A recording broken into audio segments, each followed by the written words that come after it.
Nay, maniligaw ko nga pala. Hi, tita. Ako nga pala si Enzo, ang soon-to-be jowa ni Scarlett. Enzo? Anak, di ba yan yung anak ng mayor? Ah, opo, Nay.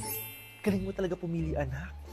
Mukhang magkakapera ako A few moments later. O sige, pumapayag na ako na maging jowa mo tong anak ko. Yes! Pangako, tita, hindi ko papaiyakin si Scarlett. Pwede mo na akong i-kiss. Pops! May bayad ang kiss sa anak ko, ha? Nay, ano na naman yan? Aba, syempre. Ang mahal ng diaper at gatas mo ng bata, tapos libre lang. Eh, ano naman?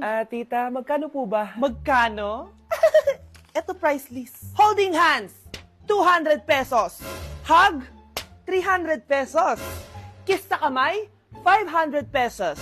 Kiss sa noo, 700 pesos. Kiss sa lips, 1,000 pesos. At kung makikipag-date kayo sa isa't isa, 3,000 pesos at dapat sagot mo yung bill, ha? 3 hours lang yon. Kung mag-extend ka, pwede naman magbayad ng additional. At bawal tumawad. Pili ka na lang. Na yung mahal naman, Diyos ko. Eh ano naman, business is business. Kailangan ko ma-ROI mga nagastos ko sa'yo. O ito po, tita, cheque. Unlimited kiss na yan, na. Cheque? Kahit gumawa pa kayo ng 10 anak. 1 million ba to? Ano to? Idedemanda mo ko? Ano ba ginawa ko sa'yo? Oo, ipapademanda kita. Gagawin mo pa akong business mo, ha? Wala ka namang business permit. Tsaka ang mahal naman ng mga presyo mo. Eh di naman gano'ng kaganda tong anak mo. Teka lang, joke lang yun eh. Mahilig talaga ako mag-ganon.